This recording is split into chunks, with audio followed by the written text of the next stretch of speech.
Doomed to Repeat is a Delta Green actual play podcast with violent themes and adult language. Listener discretion is advised. Hello and welcome back to episode 25 of our Delta Green actual play titled Doomed to Repeat. I'm Sergio, your handler. I'm Lev, and I play Agent Tuck. I'm Amanda Dominic, and I am Agent Boomer. I'm Caleb James Miller, and I play Agent Merritt. I'm Eli, and I'm playing Agent Hyde. I'm Zakia, and I play Agent Warp. Mayday has been eager to jump into charity work since we began a few years ago, and we figured this upcoming month of May would be a great time to start. Next month is Asian American and Pacific Islander Heritage Month, and in recognition of this, we have decided to start a charity run that will last through the entirety of all of May's content. Our goal is to raise funds for the Hawaiian community of Lahaina, which was decimated by a wildfire on August 8th of last year. We're hoping to raise between $500 and $1,000 to support families and small businesses on the rebuild, as many are still without dignified housing or critical support. As of the release of this episode, we're working out the finer details of how to donate the money, but our Ko-fi is a great place to start. You can visit ko-fi.com/MaydayRP, where you can send in a donation of any amount with a message for the Lahaina Fund. There will also be a link in the description of every release from Mayday for the month of May. If you have the means, please consider donating any amount, and we appreciate any help you can offer. If you're enjoying the show, please remember to like and subscribe, follow us on your favorite social media platforms, and try to leave a review of us where you can. It really helps us get seen. If you'd like even more access to Mayday, you can subscribe to us on Patreon at patreon.com/MaydayRP, where for $5 you can enjoy tons of behind-the-screen content, including any future campaign diaries covering Doomed to Repeat, as well as Vince's diaries covering his God's Teeth campaign with Black Project Gaming, also exclusively on Patreon. So many reasons to start supporting us if you haven't already. Last but not least, a special thanks to our operator level patrons at Van Swar's Sammy, Bimblewart, Cameron S., Jonathan M., Kirby's Double, Onk, Ojipan, Ren, and WTF again. Now, let's get back to our game. Hey, sweetie, I am heading back to the hotel currently. I just wanted to give you, some updates on a couple of things. One, we actually might be wrapping up. We're just, things got along faster than intended, in a good way. And, once I actually get back to the hotel and, go over everything, I will have a better insight, but it looks like I'll be possibly coming home sooner rather than later, and you know what? I'm not gonna jinx it too much, because, but I can't wait.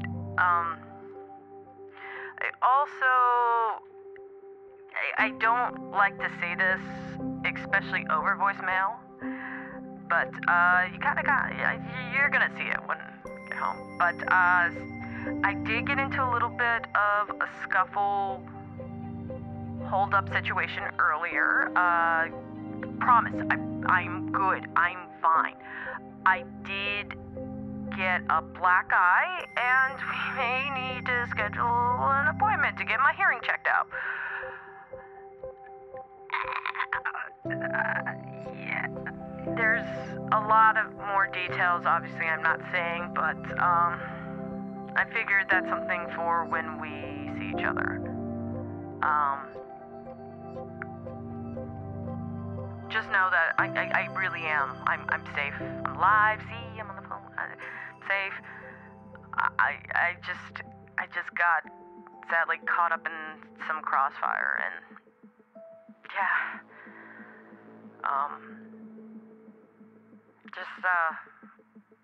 I love you. I do. So fucking much, and I just can't wait to come home. I miss you. Okay, now I'm getting too sentimental. Alright, shit. I love you. See you later, Master Beta. How do you feel about that, Zendaya, Zendia, whatever the hell, motherfucker? Lucky. You get to be a footnote. My girlfriend just thinks you mugged me. That's fine. I mean, lucky she wasn't here. She cut your dick off. It's not better than Hyde. Hyde, I swear to God. My girl found out what you did, abandoning my ass, she would have you up. Oh, God. Fuck Zia. Fuck Hyde. Fuck you, Mommy Mallory. Fuck everybody who is just taking me away from my home and keeps dragging me away to deal with some shit that I don't need to be dealing with. Oh, God. Oh, I just want to go home.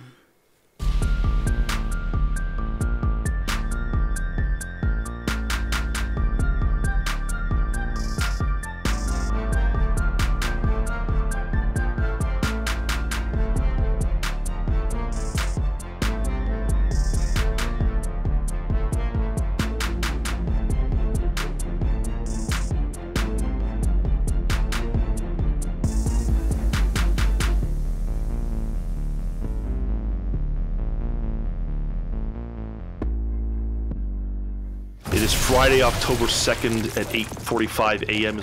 The glass of every window that faces the backyard has shattered, and the echo has just died down from that. You are left with the silence that only comes after a very loud sound. A portion of the roof over the kitchen has been blown open like a sardine can, and little bits of pink insulation fall from the sky like snow. At the end of Mia's turn, where we last left off, Mia collapses to the ground unconscious. Fuck. At the top of the initiative is Agent Tuck. You suspect that this is the last quiet moment that you will have before whoever is out there with those rifles will retaliate. What do you do? Where's Mallory? Mallory is in the backyard. So if you look out the patio door, you can see her about 20 to 30 feet away from you on the ground. I am going to make sure Mia is tucked behind some kind of cover, a couch, a table, anything so that she is not in direct line of the snipers. And then I am full charging out the door to grab Mallory and pull her back inside.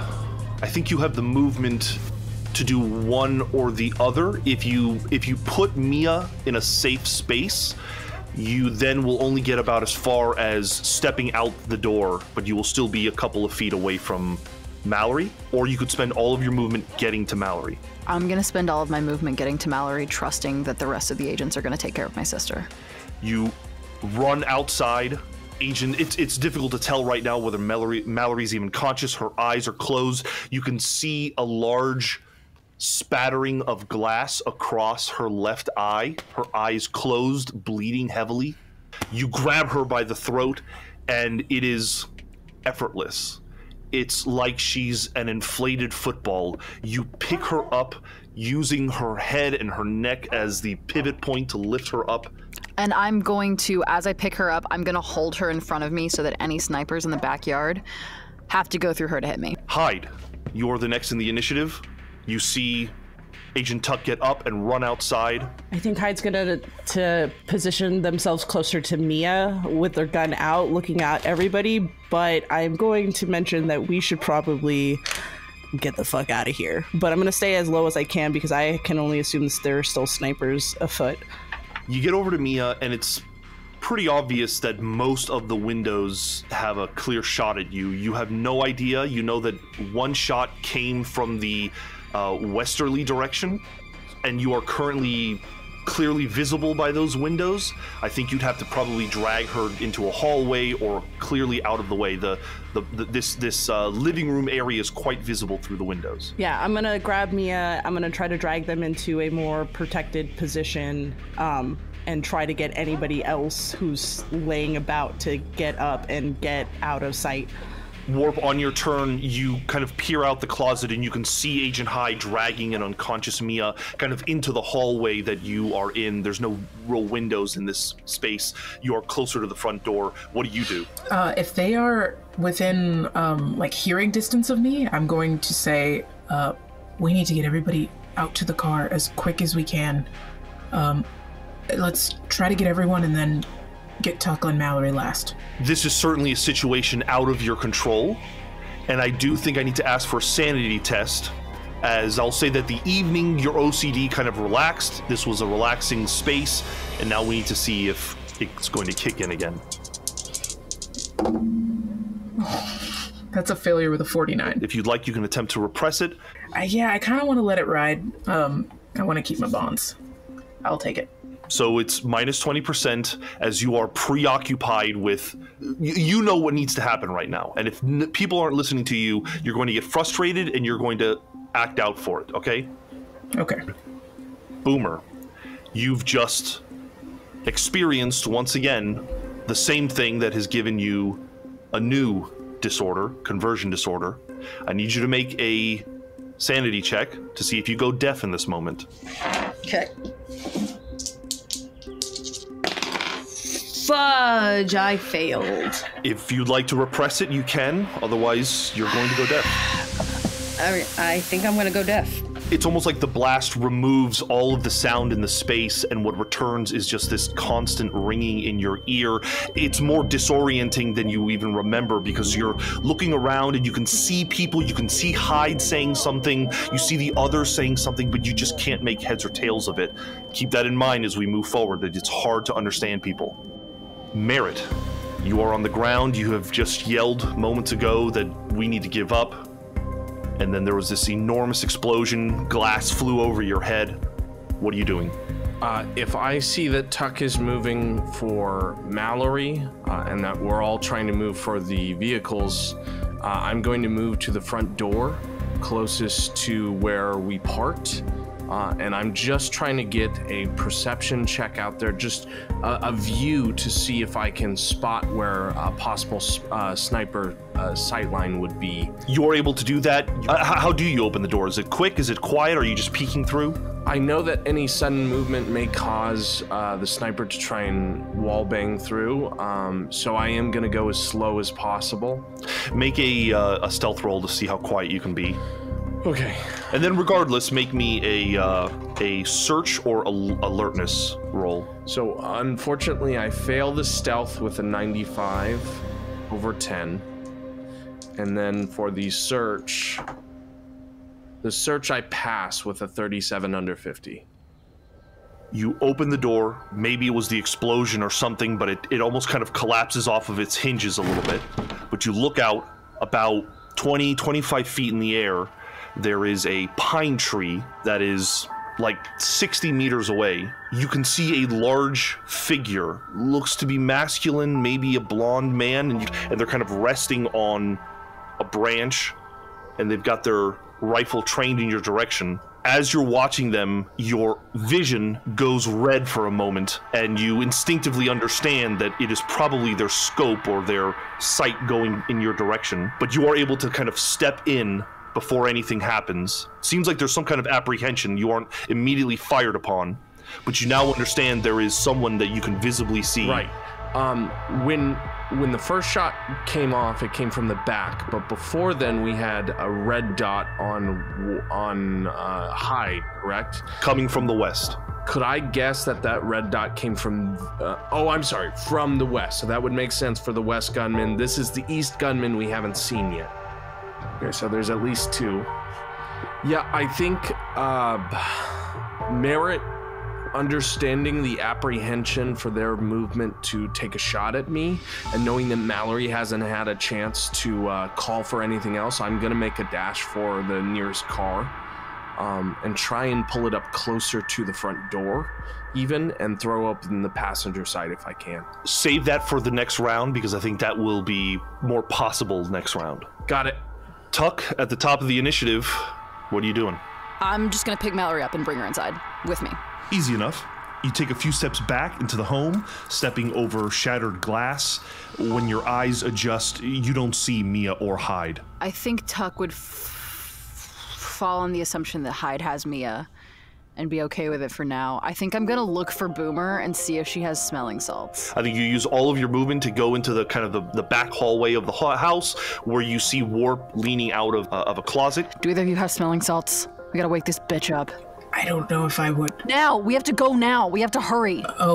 I quickly checked my bag. It seems like something I would have, but... Yeah, make a luck check just to see if you would reasonably have that. Oh, I don't have that. Fuck. Then I'm going to drop Mallory. Drop Mallory next to Merritt. And then...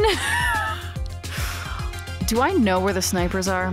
You could make a guess. You know at least one of them. You're only aware of one of them, and it came from a westernly direction. I would even question that, to be honest with you. It's really Hyde who had the best kind of vantage point. It's a little unclear. It did come from the backyard. Then are there... God, this is so fucking stupid. Are there deck chairs? Yeah, I'll say there's some deck chairs and a table with a big hunk of glass on it. I would like to grab the metal table with the glass and throw it in the direction that I most likely think the sniper is. Okay. I think that has to be done on the next round, so just keep that in mind. That's valid. That's super valid. I think if you want, you can get as far as to get out. You're like back in the threshold of the door to lead to outside, so you're nearly there. I think I'm like getting close to like picking it up, and like I think for like what I'm doing, I'm just like maybe not even fully out, just like enough in the door jam that I'm just kind of peeking one eye out and trying to like track all the places where snipers might be, because I would have that kind of knowledge. Well, because you haven't done anything particularly worth a roll in this current round, go ahead and make an alertness check or a search roll to see if you can spot this hidden sniper. Alertness. My favorite game. Find the sniper. Find the sniper. Oh yeah, baby, that's a 20 under 70. You do find the sniper, but they're no longer carrying a rifle. They are running up the hill of the home carrying a pistol. It is a woman with black hair, seems to be of Korean descent, dressed in kind of military fatigues, runs up the hill at the beginning of their turn, sees you in the threshold, but they will point their gun at you, and they will say, give me Mallory right now. And they're screaming it at you. I think they'll probably fire at you. Is your skin unnaturally tough too, or? It's not, but I have enough hit points that I think I can take it. You think? I'm pretty sure I can take it. Your cover seems to have been enough. They rolled an 86, which is a failure for them. So they start popping off shots with their pistol, and it is mostly hitting the side. You're able to kind of turn your body, and the rest of the bullets kind of whiz past you. You are still extremely dexterous. For sure. Tuck is... I think the, like, rage in Tuck is building. Not in a Hulk-like manner, but just in a, like... Every single person I care about, bar one, is in this house. And you're just shooting bullets willy-nilly. That's not gonna fly. I can picture them very confidently, stoically kind of going through the motions of avoiding these weapons. It's beginning to feel like you really can't get hurt. It's a good feeling. I think at the end of her turn, this agent is going to try to get cover behind that table that I described to you earlier. Boomer, it is your turn. What do you do? See, the sad thing is, because I kind of will not be knowing what's going on, so the best thing I'm going to try to do is just try to see who's standing or who's around me. Maybe that's the best way, so I'm going to try to maybe stumble as best as I can back to the... Yeah, I think it's easy enough to do that, and you see them all. Do you try to communicate with them? Do you try to interact with them? Can, with my deafness and disorder, is it like, can I just try to, I'm trying to like maybe like flag or make a noise? Sure, you are not dumb or lame. You can certainly speak, but you're probably just very loud as you speak. Everyone okay here? Like, because I do have a med kit bag. Like, does anyone need help? Because I had that little Gucci fanny pack thing. It's almost comical as Agent Boomer tries to maintain a sense of composure and leadership as they are completely stumbling around, yelling at the top of their head, pulling random things out of this little medical go bag that they have. They're totally disoriented. I'm gonna point out, like, Mia, can you check Mia out? Like, Mia's like propped up against the wall. Be supervising me as I try to help the child. I guess. You try to zero in on Mia to understand how she's doing. Just give me a think there's a medicine. If you have anything in medicine, first aid is not really appropriate if you're trying to determine whether she's okay physically. I mean, I have, I have nothing in medicine, only in first aid. Try to do a search roll. Search? Sure. Okay. Better than nothing. Holy shit, I have a 13 under 20. So with your base score, as you look at her, there's no obvious damage. She's still filthy. She has not had a shower. She's still filthy from Yosemite, but she's not bleeding. She's breathing. You can feel her chest. It just appears that she is out of it, some kind of exhaustion from the incredible display that she produced earlier. I probably have baby wipes or those moist towels. I'm just gonna trying to clean. Like, no one wants to feel dirty, so try to do stuff like clean her up. She remains unconscious as you do that, but her face at least and the sides around her neck and stuff you were able to kind of nervously clean up. Merritt, it's your turn. There's an unconscious Mallory at your feet. Her neck is already bruising from being held by Tuck. With her right here and knowing that this is what the snipers and surrounding army is looking after, I'm gonna pick her up and hopefully prop her to a standing position and then walk out to the car with her in hand and see if I can start loading up that car and again bringing it as close to the front door as possible. Before I leave, I am going to turn back to the rest of the house. We need to get her in a vehicle and we need to get away from this place. There's too many of them. I've already seen one that hasn't taken a shot at the tree line. We need to get into the car and we need to go now. And I'm going to start moving for the largest vehicle possible. I know I can't take Z's. And I'm sure that Ruhi took the smaller of the two, so I guess the slightly beat up van. Okay, you'll make the move there after calling this out to them. You push the door open, you're holding up Mallory. That is a bit of a challenge, especially if they're unconscious. Just give me a general, you can either make a strength or athletics roll to see if you can, do it to where she's not clearly flopping over and exposing you at certain points. Okay, I'm gonna go with strength. It's only slightly better. I have a pass with a 44 under 50. You lucky son of a bitch. 55, excuse me. Yeah. Sure enough, the rest of you inside the home witness Merritt very bravely push the door open, using Mallory as a kind of shield, holding her with his arms and making his way to the car. I think you can absolutely get to the van. We'll say for the sake of brevity, you have the keys. You're able to swing it open, and if you want to enter, I will even say you'd be able to do that. Yeah, I'll enter into the car. I'll keep Mallory sort of on my person, almost in my lap. I'm also going to see if with the end of my turn that I can shake her awake so that I might be able to say something to her before the rest get into the car.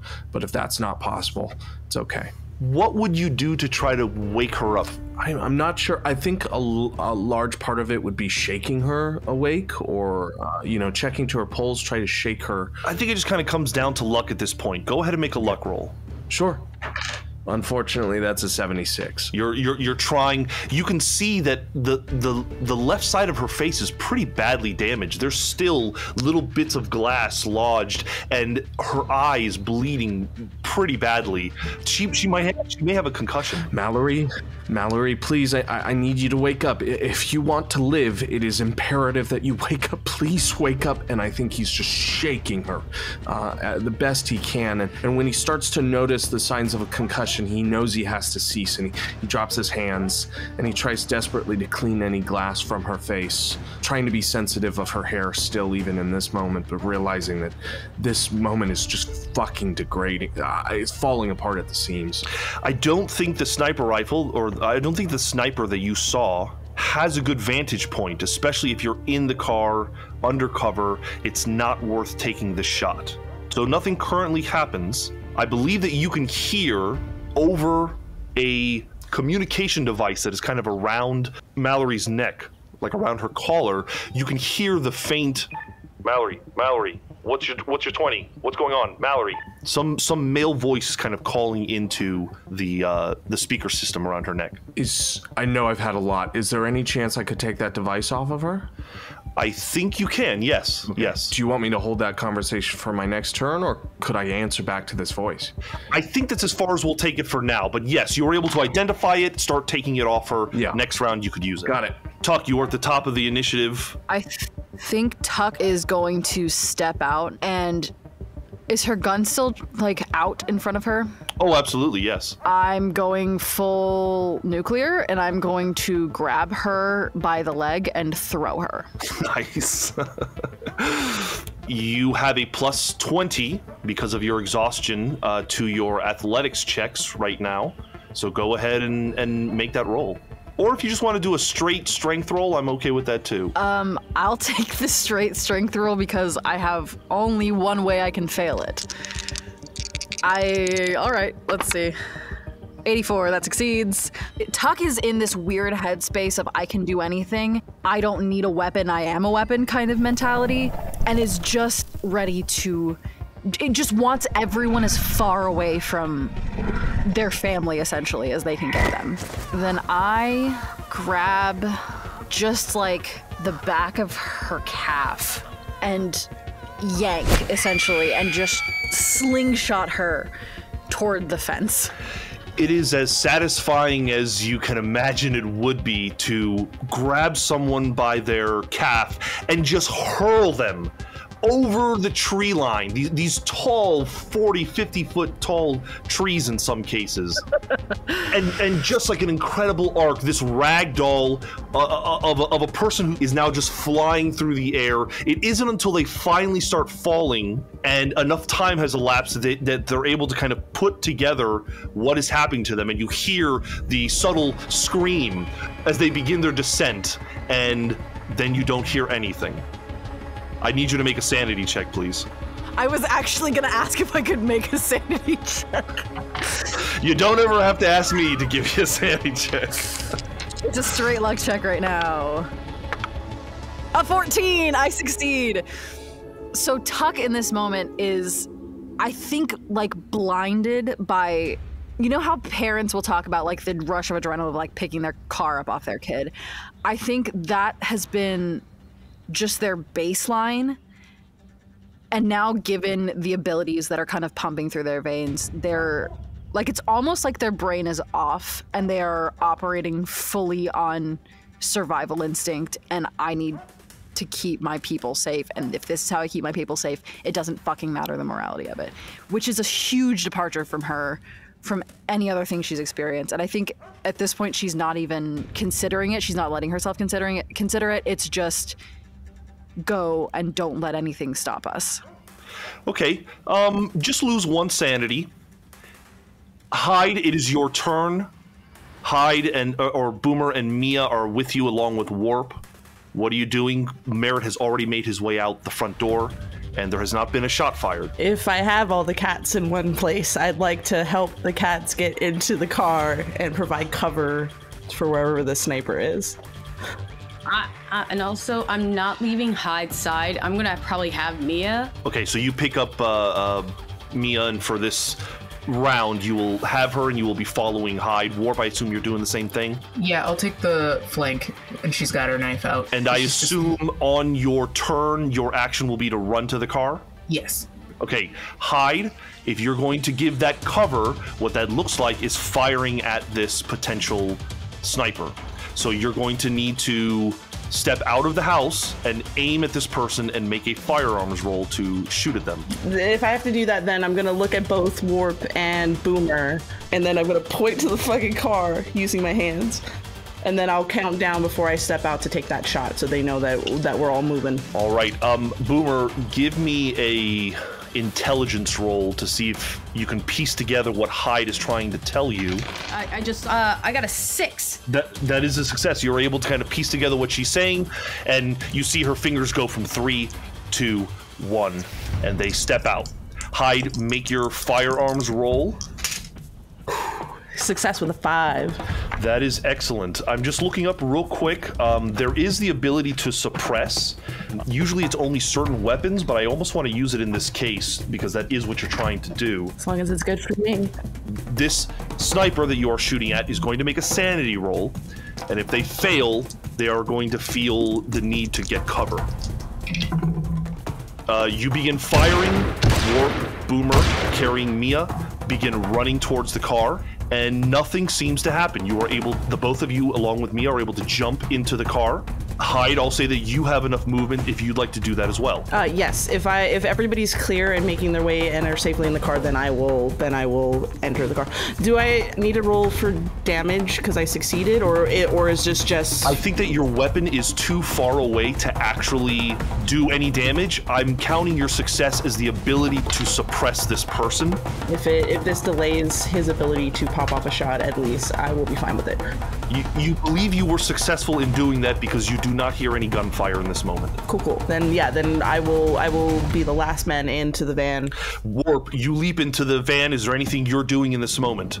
Your OCD is kicking hard. This car should already be moving. I think she's immediately looking up directions to probably San Francisco.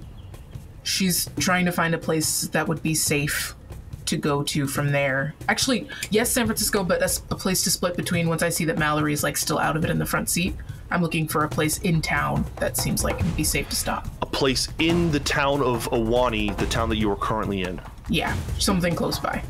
There are definitely little shops and restaurants. Once you get into the main portion of the town, you guys are up the mountains. This is a small kind of basin area that you are in, and there's kind of mountains surrounding you, and you are in those mountains, and it's going to take a few minutes or a few minute drive to get down into the town. But yeah, there are certainly public places you could try to get to. Okay. Good. Yeah, I'm looking for like a library parking lot or something. Really quick, if I want to make sure of one action before we leave, is that? Are you saying you'd like to perform an action before you leave? Yeah, I'm gonna need to grab the to-go bag that I have my laptop and a couple of secured, basically personal tech I brought in so it wouldn't get. There is not a lot of time. If you'd like to do that, you'd have to spend this round going to your room and getting your bag. I know. And forfeiting the cover that Hyde is currently providing you. And you have the child as well, yes. Okay, I have to get it. I really do. So I'm going to have to... I'm going to take the... yeah, I have to... I'll run... kind of toss the kid in as best and try to run back. I have to get that bag. I have to. That's why. So here's what we'll say. You've used all your movement to get the kid to the car. You are now on the next round going to head back into the house. Yeah, I'm just gonna run back for the. I'm gonna just shout. I gotta go for the bag, and that's my intention is to run back to the house in my next action. You are all in the car, and you hear someone begin to cough, and a gasp of breath, and then you realize that Mallory is coming to consciousness, and she begins muttering under her breath at first. Stand down, everyone stand down, and then it slowly rises to a point to where she opens an eye, the other eye won't open, she winces in pain and kind of recoils, seeing that Merritt is basically over her, is basically for this round conscious, but slowly piecing together what is in the middle of happening, her hands up. Mallory, I need you to listen, and I need you to listen closely. This is maybe your last chance to get out of this alive, and I think you understand that as much as I do. I need you to listen to my people, I need you to call off the guns, and I need you to allow us to take you to a secondary location. Can you subscribe to this, or do I have to kill you now? She reaches kind of limply for the device, for the microphone that was around her collar that you are currently holding in your hands. I'll allow her to have it. She kind of fumbles with it, brings it close to her mouth. Stand down. Just stand down. I'm gonna get the car at least turned on, and I'm waiting for the other two to get into the vehicle, and then I'm gonna pull away as soon as we can. Tuck, you are the next in the initiative. At the realization that there's really no coming back from this, and if they want to get their family out of this, there need to be no breadcrumbs to who or where they were. So they're gonna resist because their plan is to get their shit before getting out. I'm gonna go to the room where Rue and Mia and I were, and I'm gonna grab all of our shit because that's evidence left behind. I think, Tuck, on your turn, you can grab, whatever bags that you had. You guys were really not even unpacked. I think Tuck is just like, as they see like anything of the groups, they're just grabbing it. Out of like, we gotta get the fuck out. If anyone knows we were here, it's gonna be a problem. I think that you are pretty focused on just getting your stuff out of here. There's certainly not enough in one round to grab other people's things, but you have the duffel bags and the small bits of luggage that you and Ruhi brought. Give me give me another dexterity check, please. Okay. I make sure to grab my sister's stuffed animal too. 38 success. You are able to stuff everything in your large arms, holding it. It weighs almost nothing. And on your next turn, you could probably make it out of the house if that's your intention. Hyde, Warp, are you doing anything in this moment? No, outside of just keeping an eye of, like, when and where to go. Yeah, I'm just talking about, there's a library 20 miles away from here. It's on the way to San Francisco. It takes 30 minutes. We should go there first. Okay. As soon as we have the others, we'll make do. Boomer, you are able to race back into the home. You see Tuck, arms full of luggage and stuff that she could grab. Not your bags, unfortunately, though. So are you going for the room? Yes, I am. As I pass, I'm going to be like, smart move. You're able to grab your bag, and I think we're kind of falling out of initiative here. We'll say that you will be able to return to the vehicle. On Mallory's turn, she kind of sits herself up, feels her eye, and doesn't really react too much to it. There is a wince of pain, but they begin asking you, Jade, Steele, what happened to them? Where's Agent Steele? Where's Jade? Are those the people you came with? The snipers? Yes, yeah. She's also kind of talking on her comm as well. Steele, can you hear me? And there is a response of some kind. You can faintly hear the voice of a man as she puts it to her ear. It says, I'm okay. Just don't advance. I made a mistake. We're going to go to a secondary location, and if you can stay on comms with that other person, and as long as we can trust you, you'll make it to that second location. Understood? She's nodding. By the time the door closes on the van, you see a stocky blonde man in his late 30s, early 40s, kind of coming out of the bushes. He is carrying his rifle. He stops, he aims the gun, recalls that he was just told to stand down, and very frustratingly puts it away. Although he had a clear shot on you, he knows better. Oh, shit. Okay. You see him as you begin driving away, you see him run over to the black van. And if you like to lose him, you can, but that'll require a bit of a chase. I turn to Mallory before I make that split decision and say, can I trust him? Yes, you can trust him. You can trust all of them.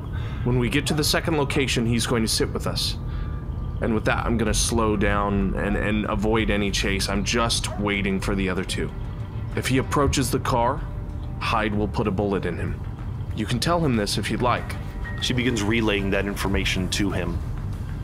You are going to get down from the mountain. It is still morning. There is a kind of mist in the air. It is foggy, and as you descend the mountain, you realize it's just kind of a low-lying cloud as you eventually get out of it. The plan is to get down to the city of Awani. Warp, you were able to tell that there was not a library within the town, but there is one 20 minutes outside the town. Okay, I relay those. Actually, I just put my phone up on the dash with directions. Tuck, make an intelligence roll. Oh, that sucks. I fail with a 61 over 60. Okay.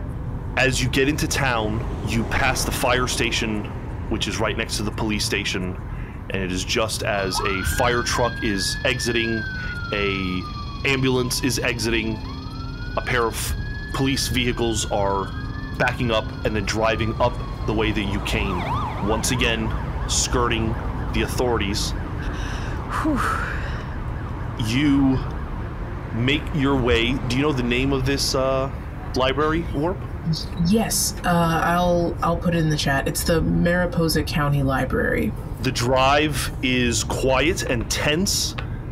Mallory sees Boomer with the first aid kit and will signal for you to help her. Do you help her, Boomer? I mean, yeah, yeah. We're not gonna do glass bloody eyes, so I'm not cruel. Make a first aid roll. I think Tuck from the back goes, don't pull it out, she'll bleed out. Praise be. She's lucky because, holy hell, I got a 3, so yeah, she's good. I think that she eventually asks you, once it's been mostly cleaned up and sanitized, to just give her a large Band-Aid, one of those kind of large square ones, and she just kind of places it over her eye with a impromptu medical eye patch. When you finish, she puts her hand on your hand and pretty genuinely says, thank you. If you have a lot of scars, I tried my best. You know, sporing. Scars are the least of my problem right now. But they're hot. At some point during the drive, Tuck takes out their phone and texts Boomer, I might need one more set of documents, if it's not too much to ask. Somewhere in the explaining what we're doing. Yes. I would have it on vibrate because I always do that personally. You are able to get to the Mariposa County Library. It is quaint and pretty and in the middle of nowhere. It's early in the morning and there's a good chance that just the staff are here. But what is the plan? How are we entering this, or are we entering it? What's the plan? How physically affected does Mallory look? Is it such a way that if we were to walk into this library, it would cause a stir? She is still able to walk. It will probably be noticeable and disconcerting, but if you don't put her at the lead of the group, you'd probably get away with it. And also, I'm bleeding, I realize. Yes, you're bleeding. Maybe it's all best if we stay in our cars. Well, the library does have like bathrooms sometimes on the side, or those private rooms that you can rent out, like a conference study room, because that could be like a little place where we could just close the blinds and. You'd like me to go in and I could ask if they have a private study room. I mean, that's an option if we wanted to actually still use the library, but we could stay in the car. Let's try it. We just need somewhere to have a discussion because we need to iron out some details. Also means witnesses. This is as good of a place as any. We have to speak. We have to speak as soon as possible. Okay, we'll have this conversation here. Steele can park directly adjacent to our car. She communicates that. She explains that we're going to walk in and find a quiet place to chat, and that everyone is going to remain cool. Steele comes into the same room that we do. Exactly. Good. Is everyone going in at once? Nope. Yeah, I'll walk in with Mallory first. As you step out of the car, Steele gets out of their car, the black van, and kind of jogs over to you. They give you a little bit of space, but they say, is she okay? She's fine. We performed some emergency first aid. We believe she'll be okay with the conversation before we make any decisions forward. I want to see her. Sure, you can see her, but do not make any moves. He goes over to the vehicle, and he's standing in the rolling door, and he asks someone to open the door. Does anyone open it for him? I'll open it. I'll be standing behind him and make it clear that this is okay. Mallory has her hand up as he lets the door open in front of him. She says, it's okay. Let's just sit down and we'll talk. Do you have contact with Jade? And he shakes his head no. She says, God damn it. All right, Merritt, get us the room, please. Sure. And I'll go inside, leaving Mallory with the others, because realizing if I take her with me to get the private, it's even more obvious. But I'll walk in and see if they have any private rooms for rent. They do have private rooms for rent. There is a very kindly older lady there behind the counter who is happy to see you, and as soon as you ask for a room, she asks if you're a resident or if you're staying in town. We're just staying in town. We were hiking, and we heard about Mariposa. Apparently there's a pizza shop local to this place, and well, we're a young group, just taking a final vacation with a grandmother of ours, and we're just taking in the sights. Give me a charisma check to see if you can kind of maintain your composure and not seem like you've just survived a firefight. Right. I've got a scary composure with a 24 under 75. All right, Merritt is cool as a cucumber and able to charm this elderly woman who is, as soon as you mention a pizza place, she mentions several good places in Awani and other restaurants nearby. She leads you to a space that is going to be a little tight. There are glass windows that if you guys act up and if you get rowdy, it will cause some attention, but it is a quiet room, and because it is in the middle of the nowhere, the chances of it being bugged are probably low. Yeah, I thank her and let her know that we're going to have some people moving into the room in just a few moments, and if we could have some privacy just because we'll be celebrating our grandmother's birthday very briefly while we're on the road here. At a library, nonetheless. That's lovely. She must really love books. Would you like me to get some books on birthdays and... That's okay. She suffers from dementia. She's been eroding in these last few years, and we're just trying to give her something sweet while we can. Small, but private, if you could. Okay. As long as there's not going to be a scene or anything, this is a very... No. We are a very quiet bunch. We're just trying to do right by her while we still can. Of course. I'm going to go be by the front desk. If you need anything, you know where to find me. Course. You know, I heard about these sort of small town charms and the good people that come out of it, but God, I didn't think that anyone like you was real. Thank you so much. What was your name again? My name is Orson. It's great to meet you. Oh, Orson, what a unique name. Nice to meet you. I'm Lily. Well, thank you. It was my father's. I'm just borrowing it. And I'll step out back to the car. Okay. Anyone doing anything out by the car as you wait for Merritt? A couple minutes pass. I think Hyde would try to put like a jacket on and try to at least not look like I got punched in the face. Yeah, probably put on some aviators to hide the shiner that is very quickly forming on your face. I'm gonna take Mallory in my arms and try and make her look as much like the grandmother character as I gave to the woman in the front, for sure. As you bring her, she kind of gets what you're trying to do, and she kind of keeps her face in your direction as she's talking to you, even when Miss Lily kind of waves hello as you enter with her. And she whispers to you and says, "Is Tuck still Tuck?" Yes, and it's not what you think. We can discuss it later if they decide you get to live. She's not going to be able to come in here with that woman. She stands out. Listen, we're running out of options, Mallory, and if you don't come into this room now, if they don't come into this room now, you're not going to see another.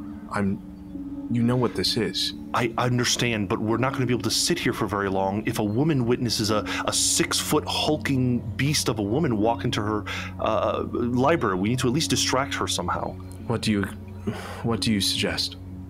Maybe Steele can distract her. And she radios the instructions at Steele. When you come in,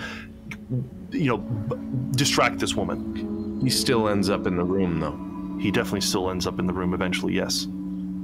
Good. When you sit her down inside the room, she holds your hand and she says, "I know what you were thinking about when you were holding me out there. And I need you to understand that the only thing between Tuck and March is me. I'm the only one that can help her. I'm not here for Tuck. Not originally, at least. Maybe she can still help me. But you have to promise me that she's together. She's clearly compromised in some form." Mallory, I can't promise you anything. I can't give you anything. The decisions that they all just made has effectively changed everything that you and I were, even after I disowned what we were trying to accomplish. The program has taken everything from each one of us, and they are starting to realize the same that I am starting to realize. that there is no point in giving them what they want, because all they want is to take from you. So, I'm going to do everything in my power to hear you out. And if you have something compelling, which God, I hope you do, because every last breath you take, every few in the next hour could be leading to the end. Who's coming in next? Tuck's in the back trying to wrap her leg and make it less obvious that she's shot in the calf. When you examine your calf, the bullet went clean through. There is a noticeable hole. It is impressive that you're even able to still function, but your foot is still solid and you can step on it even through the pain. I think that if you, borrow some gauze or something from Boomer, it's easy enough to do. Yeah, I'll pull up my jeans, wrap the wound, roll him back down, and then I'll head in with Mia. Steel will follow. Once you get into the library, he branches off from you and immediately grabs Miss Lily's attention and begins talking her ear off, and very shortly takes her to a section of the library that is on the opposite end. The rest of you, are you eventually walking in? Yeah. Yeah. Boomer, you know that as long as you are around the source of your disorder, it's probably going to stick around, so going into that library will probably just continue the deafness, which is going to be very frustrating as they're going to be talking about things that are important to you, but that's the breaks. No, I'll go. If you take her, that go with. I'll like care, like, you know, when a little kid's sleeping and you don't really want to wake them, even though this is scarier than that. Yeah, Tuck'll take her and just kind of hold her up. As you start moving towards the library, she does come to consciousness in your arms and kind of rubs her eyes with her hands and looks up at you and seems to be kind of shielding her eyes from the sun. Tuck, this is something that now that your adrenaline has dropped a little bit, you're reacting to the sun as well. It feels a little bit brighter out, and a part of you almost feels weaker until you step into the library away from the sunlight. Mm-hmm. And suddenly you feel more whole, you feel better out of the sun. Okay. As you are walking through, she just says, "Is this our new home?" No, kiddo, it's gonna take us a little bit longer to get there. I need you to listen to me. I think while we're still outside, I'm saying this. We are going inside to talk to some people. You probably saw one of them. We're just talking. You don't need to be scared. Are they bad people? They could be. But all people have the capacity to be bad people, just like all people have the capacity to be good people. So for right now, don't be scared. If you get scared, look at me. 'Cause look at me. Think anyone can take this down? And I'm trying to like make her laugh and... Yeah, as you move inside, she seems to cheer up. Give me a stealth roll. You'll have plus 20% on that because of the fact that Steel is distracting Miss Lily. But will I still have minus 20 because of my exhaustion? Yeah, so I guess it is just a straight roll. Cool. That is a failure with a 26. You do see Steel and the old librarian, and he does seem to be distracting her, but she eventually does do a turn as she hears the jingle of the front door come in. And she kind of adjusts her glasses before Steel steps in front of her and continues talking her ear off. You feel like you can definitely make it to the room, but you also can tell that she's at least aware of your presence. I'll just take Mia, keep holding Mia and get in the room as fast as possible. The rest of you, unless there's anything else you'd like to do, are able to make it to the room as well. Can I just lean up against the door?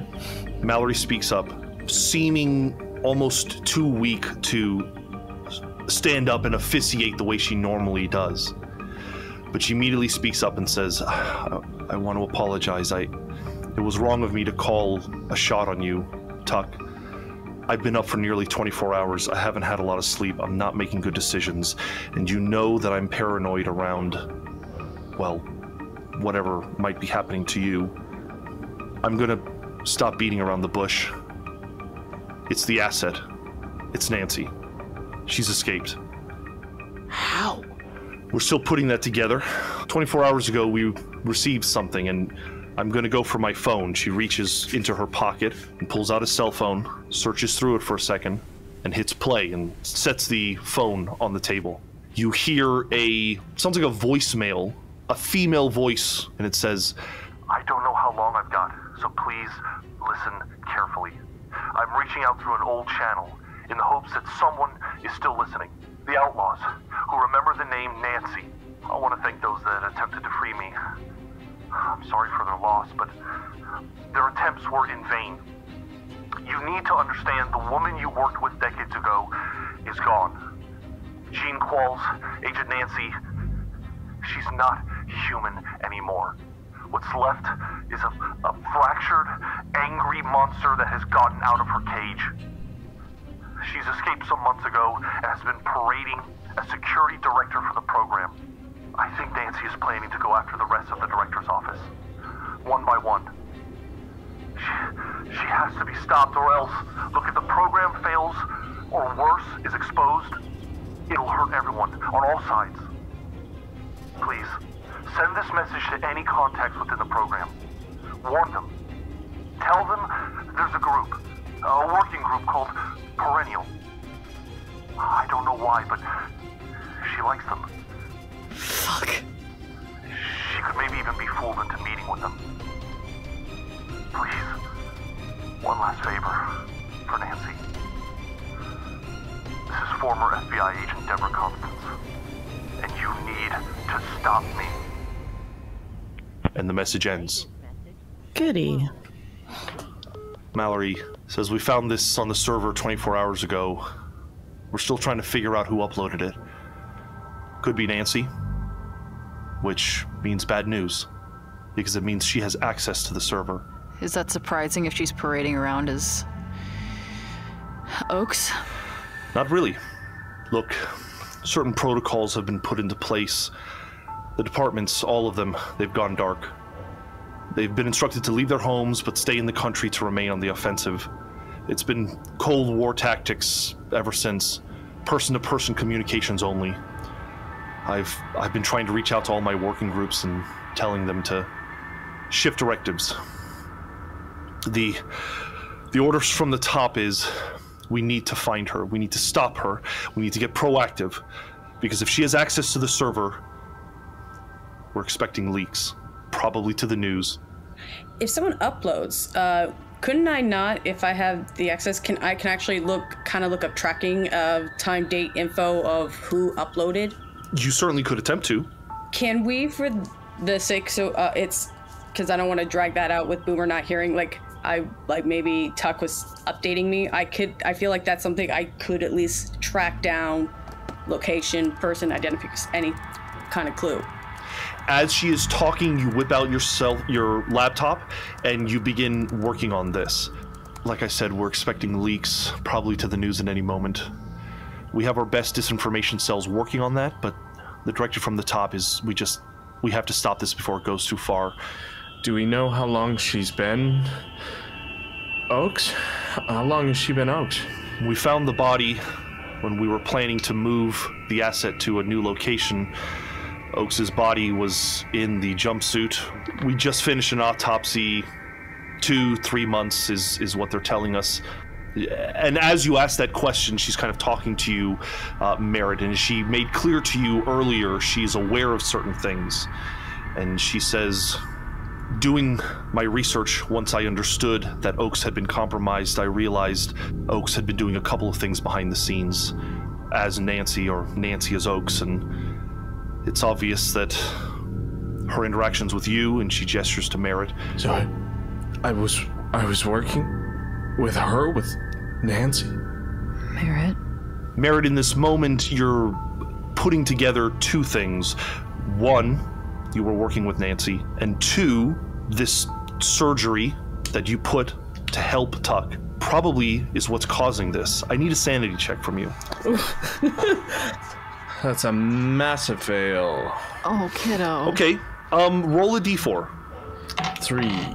Unless you'd like to project it, you're going to lose 3 sanity. No, he's gonna take all that. It is beginning to eat you up inside as you are able to put together how much, even when you are helping, you inevitably hurt. You haven't hit a breaking point, but what is Merritt doing as Mallory continues to explain the situation? I think he's locking up. It's all starting to fade back behind him, and her explanation, her very clinical explanation of the horror, the tragedy that he's brought upon himself and now Tuck in this circle, is really the only thing he can focus on. He's losing it, and I think that his eyes just turn to Haley and he repeats, "I'm so sorry, Haley. I didn't know. I'm so sorry. I didn't know what I was doing." I keep Mia in one arm and I grab the side of his shoulder and I go, "This isn't your fault." No, you don't understand. No, it uniquely is. You don't know what I did. Everyone, focus. Listen. Tuck, I'm sorry, but you have to understand, if March learns about you, about her, they're going to come for you. And don't tell them. I won't tell them, but you can help me. You have clearly unique gifts, the two of you. You could help me in this situation. We could nip this in the bud immediately. I'm not turning my 6-year-old sister into a weapon. I'm not letting you turn her into a weapon. Nancy is impersonating as Oaks. We know that now, but it's clear what her target has always been, the director. Every member of the DO. If they succeed at this, if they succeed even at exposing things that are on that server, the program can't protect you anymore. It can't protect any of us. You are all agents who have interacted with this person. If we stop her, I'll give you what you want. I will do anything for you. I will have the power to be able to do what you want. And how much of this is about your own power? This is about my own survival. I'll remind you all that I was personally involved with Nancy, and so I'm a target as well.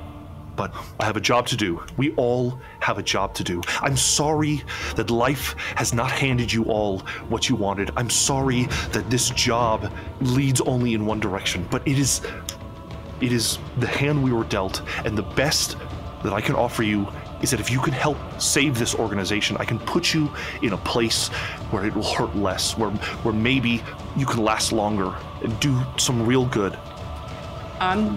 Boomer's gonna be like, I want out, or as out as possible. Can I say that I've had my phone on the like voice to text thing the whole time, just so Boomer can hear? I think that's fair. I think that's a fair resolution to this. So Boomer, you're a couple steps behind folks as the dialogue is being produced for you, but that is how you are able to keep up. But here's the thing. You can either pay attention to the conversation or you can pay attention to what you're doing on the laptop. Ah, shit. Yeah, I would have missed that. Sorry. Okay. So the laptop is out. You have intentions to go on the server, but right now you're paying attention to the conversation. And you address out loud, your intention is you want out. Family, all that. Scrub. New identifications, new areas, gone. I am extremely limited in my resources right now, but when we are fully operational, I am happy to help any of you. Especially if you help me bring back Nancy, or at least take them out. We're not bringing her back so you can lose her again. There's only out. Yeah, you should know that's not really our thing. My assumption is that they're going after the director, and needless to say, the director is a very private person. I don't even know where they live or anything about them. But Nancy wants to get close to them, which could mean that maybe we need to get close to the director, reach out somehow. I have avenues, but it's going to take time. Like I said, everything is face-to-face right now. I have a superior. Maybe I can try to reach out to them and get some kind of information as to where to begin. But there are other avenues that we can pursue. I think I could get to Oaks, too. She had worked for me. It's how all of this started, but I could follow that. I maybe could get her, like the information said, like the voicemail said, maybe we could get close as Perennial. We have to operate on the understanding that she is aware that we are aware. So if you're doing it, you have to understand that she is fully cognizant. This isn't going to be some kind of trap, but I have to admit, yes, if the message is saying that she could be lured in anyway, it would be worth it. Is there any information about just the way that Oaks spends their time? Any sort of financial records? Maybe we can predict where she's going to be and start there? She was a ghost as I knew her, but there was a case she was working on. We could look into that. I was able to source the information of Oaks and where she is. My superior told me that she lives in Niagara Falls, New York. There's an address. Maybe she was keeping records. Maybe there's something there that could lead to clues. Both of them are on the East Coast. There's also the option of speaking to someone who knows what Nancy is. There's Dr. Agnes Chen. The three of you, and she points to Warp, Tuck, and Merritt. You met her at Cicada. I know where she lives. We could go to her, and maybe she could help with understanding how to stop her and what's going on, what she is. Additionally, we could try to draw the director's attention. There is always the Price documents. He's always wanted them. They've always made it clear that they've wanted them.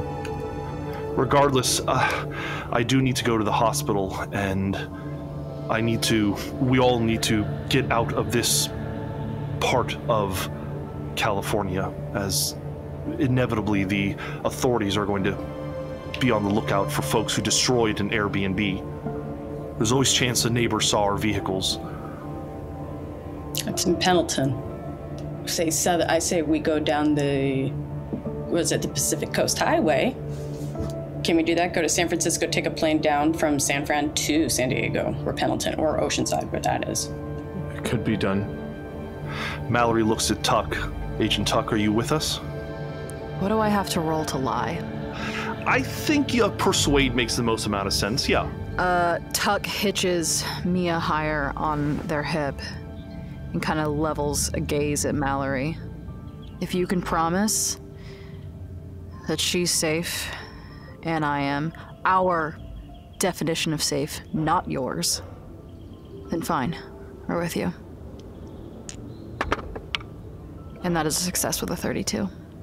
It becomes clear that Mallory is desperate, and firing on you was a mistake because she's now including you, and you can see it in her eyes. She sees you as that weapon. She sees you as that spear, that thing that can keep her from Nancy, that can stop Nancy. Maybe one of the only things.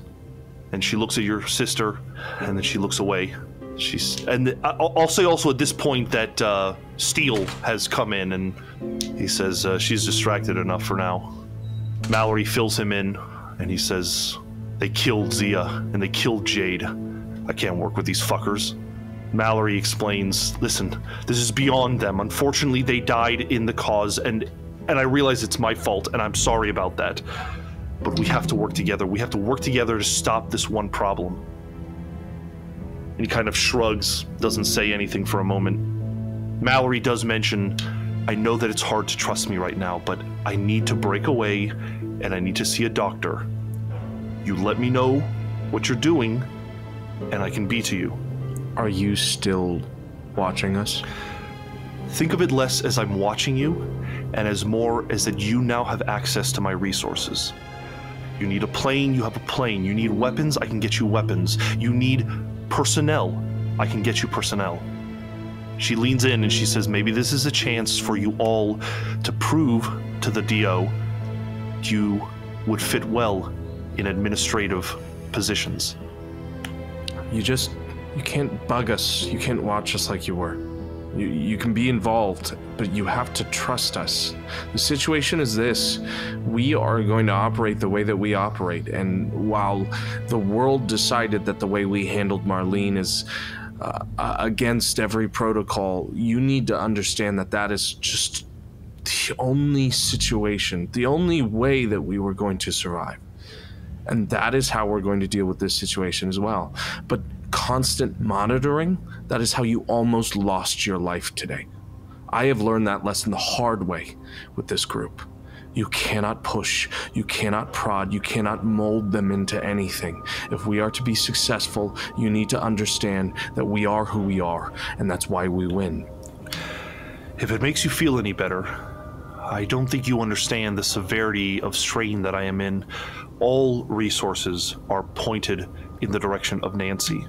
I don't have the authority. If Tuck decided to run right now, there's honestly nothing I could do about it. But if she did run, it would be likely that March would hear about it, which is why you need me and I need you. Good. Consider the playing field leveled. If you'd like to ignore the conversation now, Boomer, you may, to focus on accessing the server. Any info for sure. Go ahead and give me a computer science roll because this is so important. Yes.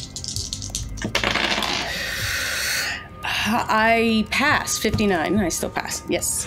You're able to log into the server, and what you immediately notice is that much of it has been disabled. You do not see files, but you look into the code. There's one file that has been created, and it's a text file. Do you open it? Do it. I'm gonna open it. I'm gonna have to. Agent Boomer, you open the file, and there is about 2 sentences, maybe more as I make it up in my head. It reads, "You know what I want. Give me the director, or I spill the beans every 48 hours. Love, Jean, Jean." I will make sure everyone sees that. Oh, when was that created? That file? When was that uploaded? That 48 hour? It was about 24 hours ago. Okay, so we have 24 hours for a potential news drop. Fuck. I will also say that to finish your successful computer science roll, you look through the logs of the server, and you can tell that the last access was something in Washington. Someone that has access to it probably finally removed the files. But just before it, there is 2 interesting notes. One log, you zero in on the IP address, and it seems to be coming from upstate New York. And there is one that came in right before it, and that seems to be coming from Pennsylvania. Upstate New York would track for Oaks' home in Niagara Falls. It just says Pennsylvania? Does it say what county? Yes, and because of your success, you can kind of see the timeline in your head. Last access was months ago when one of you accessed it, and then there was this access that happened about 24 hours ago, which is roughly when the program noticed that the voicemail was left on their server. And then a little bit after that, there seems to be access from Niagara Falls. And then just after that, someone from Washington wiped the server. Server goes live. Oaks leaves the voicemail, leaves notes, wiped. Listen, we have to tackle this, regardless. This is something that we have to solve. I'm with Boomer that we have to go down to Pendleton. We find Frice's files, and then we make a call to the director through the server. That's the only line of communication I think we'd have. It's the only place where we all have access to. Now, does that put us in the front of Oaks? Maybe, but it's the first thing I can think of, unless we have a better way to contact the DO. I was gonna say Daniel Frice has been what we were from the very beginning. I feel like that could be a reason. It's where we started. No, I'm with you. Just go to Pendleton and we can leave San Diego Airport. We can actually get from San Diego to East Coast. Yeah, and then we can fly straight to Oaks' place. We can investigate, see where she's gone from there, and hope that we have a trail somewhere while we're waiting for the DO to get back to us.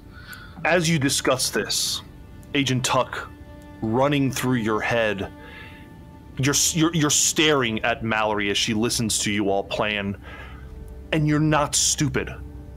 You know the moment that she has an advantage over you, she's going to take it. She knows, she has called you a compromised agent. I'm going to ask for a sanity check because all of this dealing with Nancy is getting in the way of your goal, which is making sure Mia is safe and free and away from the program. I do succeed with a 36. You are very lucky this arc. Yeah, I don't know what's happening. This is very... You are in control, but it would take a less intelligent agent to not realize that at some point, this ally will become an antagonist. Tuck hasn't put Mia down. If Mia hasn't tried to get down, Tuck hasn't put her down. I think she is at a certain point going to want to get down. Mia can see the children's drawings and the kids' books, and she's remembering what this place is. Oh, libraries exist. And she's getting more and more kind of excited to see the space. Am I still huge? You are currently still pretty large, yes. Am I inhumanly large? You are, it looks like you are a bodybuilder wearing clothes that are 2 sizes too small for you. Okay, yeah, that was what I was wondering at. You catch a glimpse of your stomach and you've got these rock hard, 6-pack abs. Anytime you move, the muscles under your skin just ripple. You are noticeable, but you aren't necessarily freakish. Then man, I don't want to talk to anyone. I'm gonna take Mia and go to the family bathroom. I'm just taking her over there so we have some privacy so I can take out my phone and text my wife. Does anyone object to Tuck suddenly, without word, just walking out of the room? Normally, Merritt would, but he can't in this situation. I think he's lost all power to tell Tuck anything.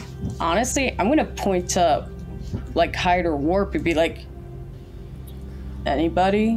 Yeah, I think Hyde would let them go, but would eventually slink out the door to follow. Before you slink out the door, for the first time, all of you are alone without Tuck or Mia. And Mallory speaks up and says, I understand you're loyal, and I understand that Tuck is a good person, but we have to look at this objectively. At a certain point, she's going to be untenable. Maybe she already is, I'm not exactly sure, I'm still assessing that. But for goddamn sure, that little girl is a nuclear weapon. Gosh. For someone who's trying to make a deal, try not to right away as someone leaves, yet go ahead and show your other hand.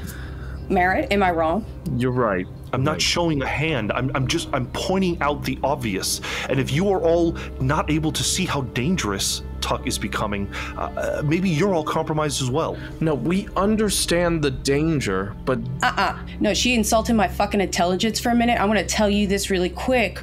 All right, Cyclops? Understand something. Boomer. We already fucking... You think we don't know what's going on? Unfortunately, we know more than you do what's going on. Boomer is yelling at the top of her lungs as she is deaf. Yes! Bet the problem. Don't raise your... Hey. Miss Lily, the old librarian, kind of makes her way over to you. Christ. Fortunately, Tuck is not in the space when she does, but she's kind of checking. Yay! I'm just making noises like a celebration. Merritt is waving back. He's gonna... With Merritt kind of waving her off, she, gives a worried shrug and then, kind of puts her finger to her lips and turns back to... But she is remaining kind of in the vicinity. Every once in a while, those of you that are looking at her can notice she'll look at you guys as she's organizing books, etc. Listen, Mallory, you have to understand Boomer's point of view. In fact, you have to understand all of ours. But...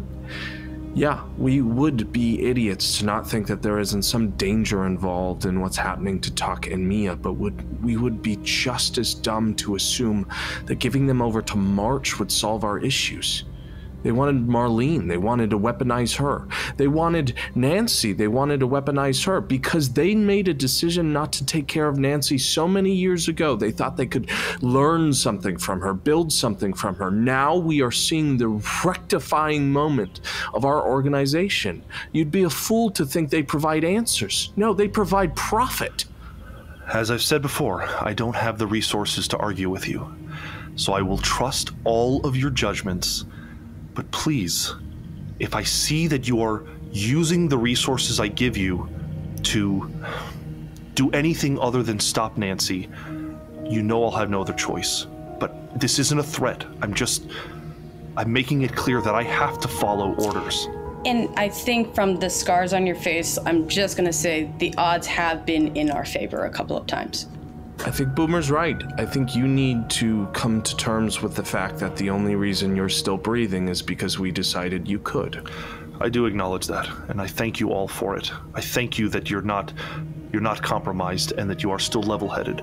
In fact, I'm relieved. You're one of the few working groups that I do trust can do the job. I have faith in you all. That should be really saying something.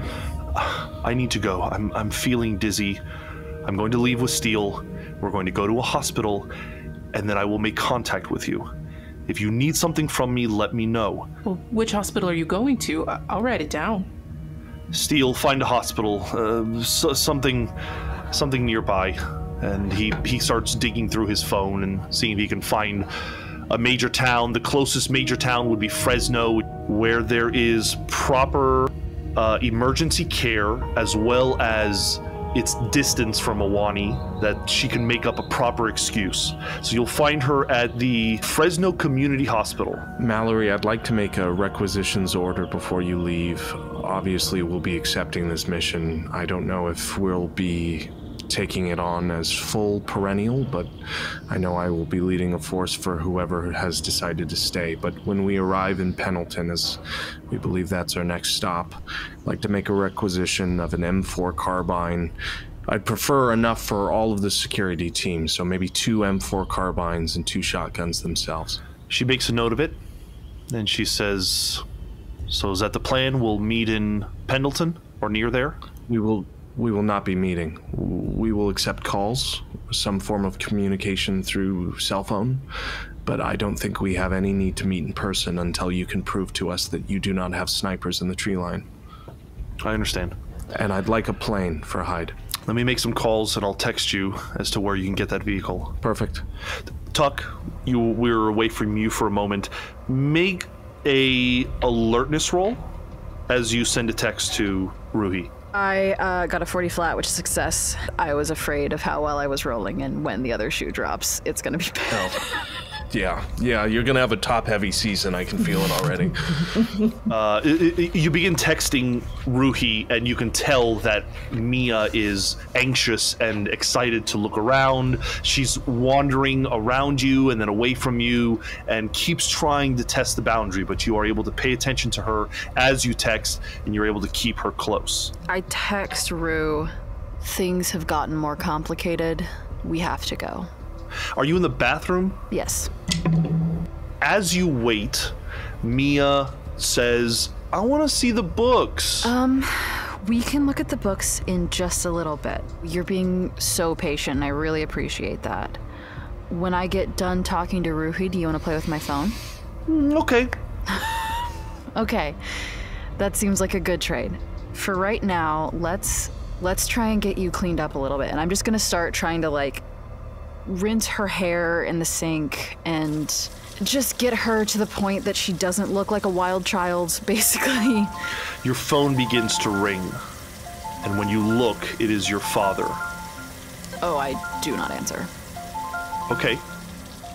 It eventually stops ringing. As you are washing her hair, are you using hot water or cold water? Tuck has been wanting to test the hot versus cold thing. So I think she's gonna start cool and gradually get hotter. Make another dexterity check to see if you can control the levels and not surprise her with some hot water. A 3. That's a success. I promise I'm not lying. I know you're not lying. As soon as it stops being lukewarm, she feels it and kind of retracts from you, and she walks backwards, and she's looking at you like, why would you do that to me? She's almost kind of scared of you for a moment. It's okay. I wasn't sure if it was too cold for you, so I was trying to turn it up a little bit. Are you feeling okay? make a persuasion check. I rolled a 3 again. You eventually calm her down, but you can tell that she doesn't understand why, but she's scared of the heat, and even just feeling it starts to spook her. I don't want to be sick. I don't want to be sick. Okay, I'm so sorry. I didn't think about it getting too warm for you. That's my fault. I'm really sorry. I didn't want to scare you. I didn't want to upset you. Do you want to come pick how hot the water is while we wash the rest of your hair? Cold. I want it cold. You want it cold? Okay. I'll crank it to cold. Eventually, you get a text from Ruhi that says, "Where are you? What's the plan?" I'm not going to tell her our location because I do still need to talk to the team. I am going to say we've had to move, still working out logistics, but you and I and Mia can't stay. And then I'll send another text quickly after that. Or Tuck goes to send another text after that and then just loses all sense of what you say in this situation. The speech bubble appears, and in response, you just see, "I'm so glad you're still alive. Please come get me soon." And she informs you that she is at the Hitching Post, which is a restaurant in Awani, 20 minutes back in the direction you came. Right. Right. Well, she can come to us because she has the car, which is okay. I'll just do the little tap back heart and finish washing Mia's hair and then give her my phone. Unless there's any kind of protest, Mallory will be led by Steele out of the room. You are left alone in this room. Tuck is not with you, nor is Mia. What would you like to do? I think Hyde was going to slink out to go check on Mia. That is correct. So, Hyde, you are able to do that, leaving the others in the room. I will say, Boomer, now that the cause of your anxiety is not in the room, the ringing begins to subside, and it feels like you can start to hear again. Do you guys say anything in the meantime? Warp, I wanted to ask you, do you remember in Cicada, not Dr. Chen, but obviously you remember when the lights went off, the emergency began, right? Mm-hmm. There was a group of people that came for Nancy. And they insisted they'd worked with them, the same as Mallory had when the situation came about. But they were a part of that other group, the one that Boomer you spoke with, right? That Agent Charlie, was it? Yeah, Charlie. What if they have more people who have dealt with Constance before? What if there are more people on their side that know what Nancy is? They wanted her free. They wanted her walking about. Maybe we could, and this is just in the interest of knowing everything that we possibly could, maybe we could reach out to them and see both sides. Speak with Chen, speak with them. What do you all think? Personally, I think the best shot I have is with everyone here, and it has worked so far, and I meant that, so. I think it's weird that they don't have anything on Oaks ready to go when they've known about this at least for more than a day. These people are going to have a lot more of an empathetic understanding than the program does. We also just need something in our back pocket when Mallory decides that we've gone too far. Let's make it as difficult as possible for her to really get something on us. Boomer, you have interacted with the other side. You've interacted with the outlaws. And you know, maybe better than everyone else, that dealing with them is going to be tricky, mostly because of Tuck. They have a very bang and burn attitude about the unnatural. So if you're going to interact with the outlaws, you probably mention to them that we have to be very careful about how we handle Tuck around them. I'm going to be very honest and make sure everyone is very clear with, especially with Charlie, what to expect. So that is an avenue. But if we do go this route, I expect everyone to bring their Oscar-winning performances. I don't know about everyone else in this room, but I'm for this group. I'm sick of playing this game where we continue to trade our lives for a position that does nothing for us. Do we have to interface with them directly as a team? I mean, there's a way we can get information from them without them seeing all of us in person. The final thing I wanted to bring up while we're in the room, I know Hyde isn't here, but I suppose this goes for Hyde as well, and we need to start considering a contingency plan. I am not Mallory, and I will not begin to tell you all that I am going to make any rash decisions against Haley. I think I've made that clear. And I'm not about to act as though I don't have fault in what's happening here. But should she and Mia make some choices that take them far beyond our friend, we need to make sure that we are keeping her closer to us than whatever half has invaded her. Tuck and I have always had that agreement because now I see Pennsylvania on that IP. I have people to protect too, so I have to make sure they're safe too. I know what you mean. That goes for Mia too. I know that we are blindsided where she's concerned, but... Yes, I know the terms and conditions. Okay. I do not say that lightly. Okay. Hyde, you are able to find the bathroom that Tuck snuck away in. It's currently closed and locked. Do you knock on it? Yeah, I'll just gentle couple knocks. Who's there? It's me, it's Hyde. Oh. Hyde. I'll unlock it and let Hyde in as I finish up Mia's hair. Hyde, you see Mia kind of sitting up on the counter. Her hair is now soaking wet, but much of her face and arms and skin are no longer covered in dirt and filth. She smiles at you. I think Hyde will take off their jacket at that point and put it around Mia. It's got a little hood on it, so hopefully it'll help with the wet hair. Hyde bundles them tight before turning around. You good? Are you? I've been punched before. I wasn't talking about physically. Oh.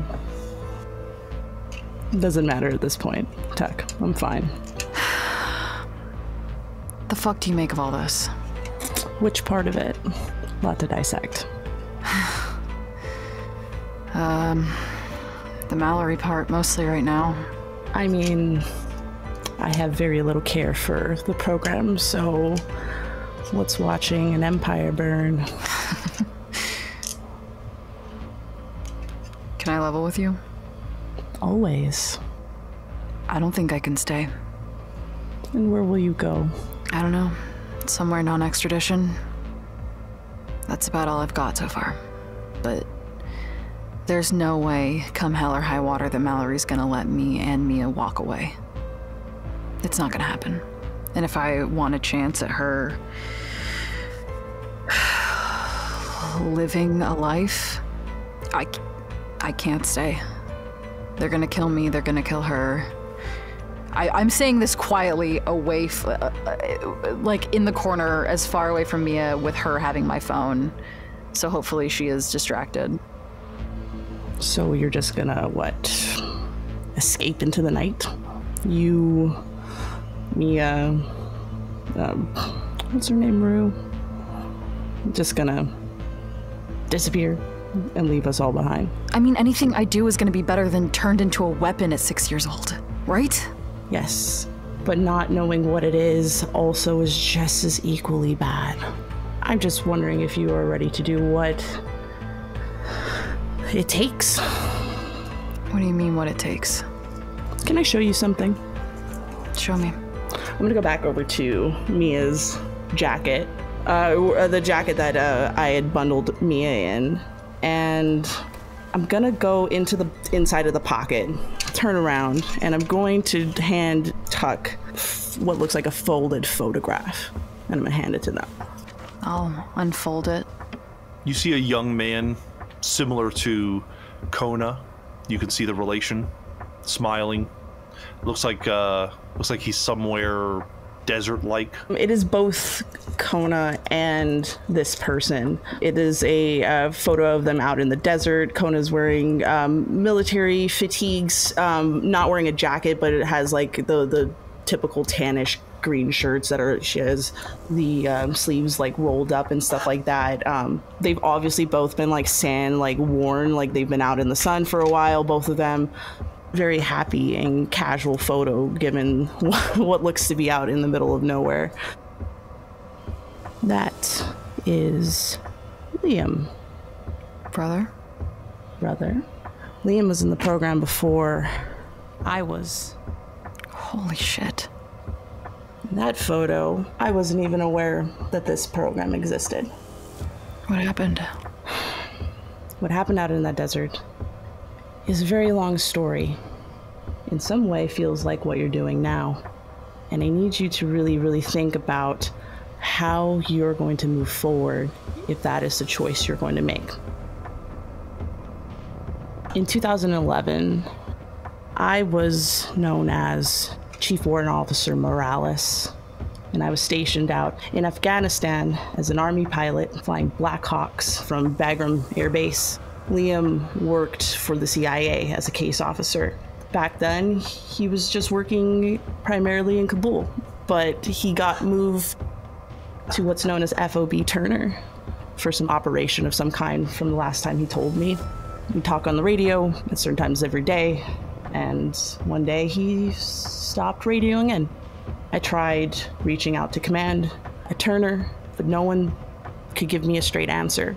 Until one day, some Army MIs, some specialists, some civilian advisors needed a pilot to fly them out to FOB Turner. And I made sure that I was the one to take the mission.